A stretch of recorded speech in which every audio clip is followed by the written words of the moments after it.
And tonight we have an official decision from the U.S. Supreme Court on abortion medication. This decision just coming down. We'll start News 3 at 6 with the latest on this breaking news.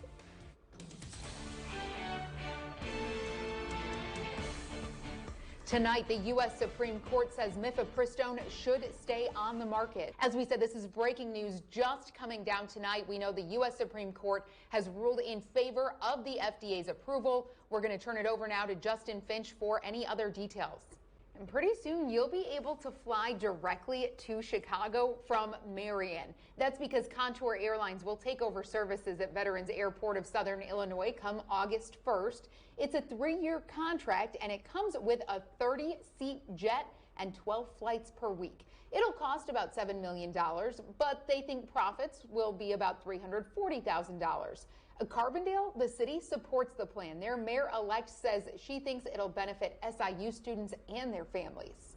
For those coming down for like orientation or that type of thing, you can hop a plane, be here in an hour back home instead of driving 5 hours or longer. Tourism to Shawnee National Forest is about 600,000 people from the Chicago area every year. So we think that will be a great improvement. A Contour expanded services to include Paducah and Cape Girardeau last fall. A Contour will make an official announcement tomorrow morning at 11.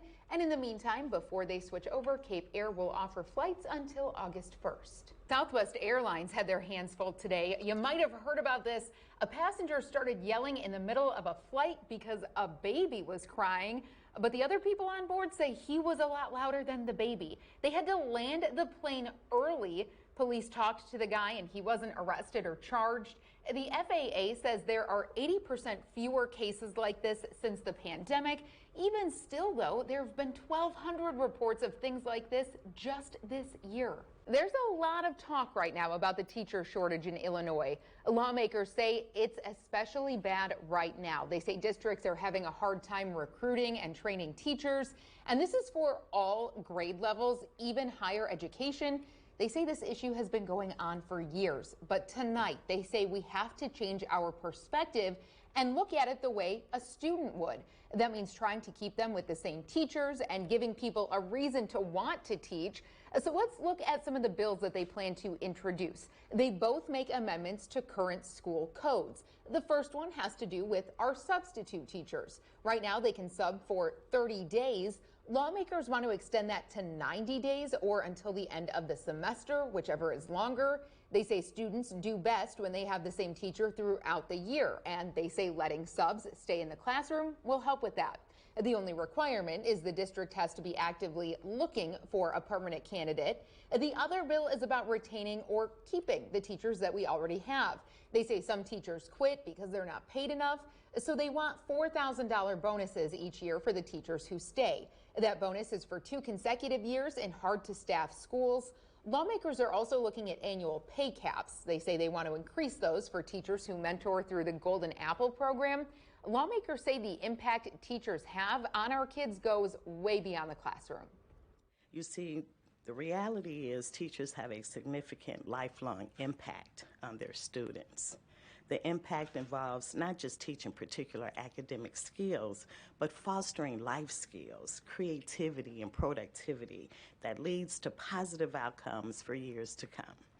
Attracting quality educators to our state is vital to our education system and provides our children with the best possible education. The substitute teacher bill passed the House and is in the Senate now. The bill to help with teacher pay is still in the House, and our team will keep you updated on any developments. And heads up, you'll probably see construction workers at the Robert Cherry Civic Center in Paducah. They're renovating the building. City leaders approved the plan in March. They say it'll cost about $1.5 million. The Civic Center has needed repairs ever since a semi crashed into it last year. And they're not just repairing and renovating the building. They say they also plan to add new office spaces for workers in Parks and Rec. They say it should be all done by December. And you know, we are getting some breaking news right now. We've learned parents are charged with the death of their 3-month-old son. These are first-degree murder charges. Those two parents are both 21 years old. Illinois State Police say they took their son to the hospital. He had a fractured skull, fractured ribs. He died 2 days later. Again, we are just getting word of this from Illinois State Police. This is in Pinckneyville. Both those parents' bond is set at $1 million. We're working to get more information for you. All right, thank you, Paul. And we have a developing story tonight that involves 3 men from Carterville. We know they all face charges because of a fight in Florida.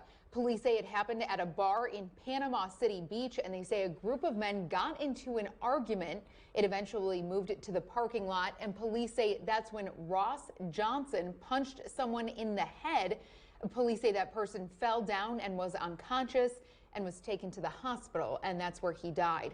Chicago will host the 2024 Democratic National Convention. It'll be next August, and that's when the DNC will announce their candidates for president and vice president. Governor Pritzker was part of securing Chicago for the gig. He said he'll personally finance the whole thing.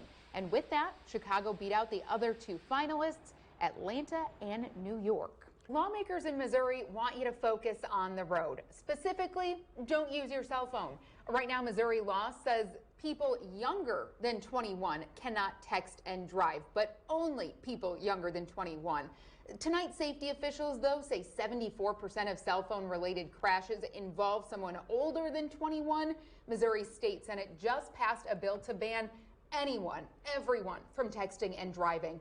Their state house still needs to pass it, and they have until May 12th to do that before their session ends. You have until midnight to file your taxes. You can still file an extension, though. That'll push your due date back to October, but not if you owe money. If you do, you still have to pay that today. But if you're getting a refund, you'll hopefully get that in about 3 weeks. We've been hearing that the IRS is largely sticking to that timetable this year. So that's an improvement over last year. One little tip here, just check it once a day because it only updates once a day, usually at like 3 o'clock in the mornings.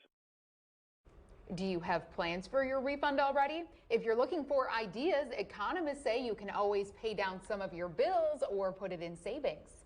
And Kentucky says they want to get sports betting up and running. Governor Andy Beshear says they are working as fast as they can. Sports betting was signed into law right before April, so there's a lot of attention on it right now. The Kentucky Horse Racing Commission is regulating sports betting, and Governor Beshear says he'd like to see it ready in time for the NFL season.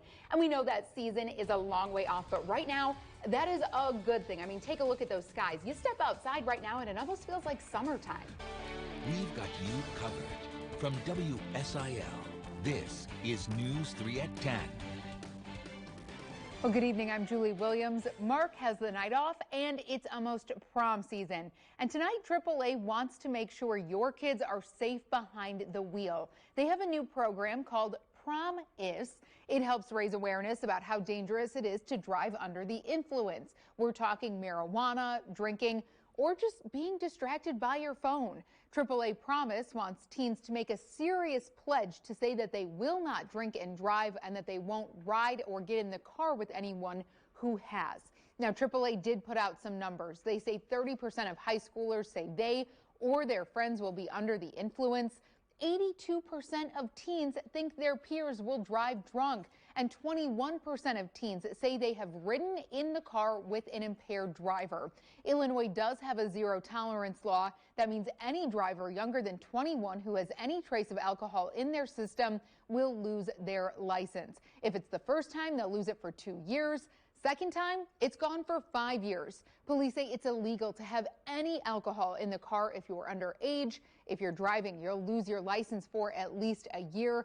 And if you're a passenger and there's alcohol in the car, you'll have to pay a fine.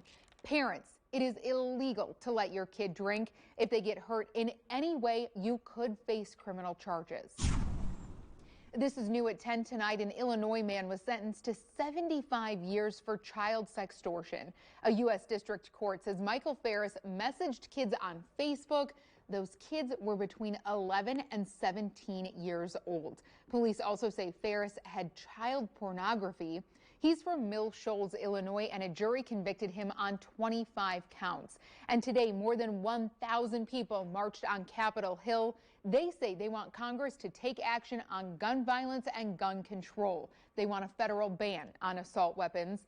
There have been 100 school shootings so far this year. And today, a grand jury decided not to charge the 8 police officers who shot and killed Jayland Walker. He's the 25-year-old who was shot and killed during a traffic stop in Ohio. ABC's Melissa Adon has more on that decision. And tonight, police are investigating a mass shooting in Alabama. They say 4 people died and more than 24 people were hurt. It happened at a 16th birthday party in Dadeville. That's a small town kind of between Birmingham and Montgomery. One hospital says they had 15 people come in with gunshot wounds, and most of them were teenagers. Police still have to find who did it. They don't have a suspect.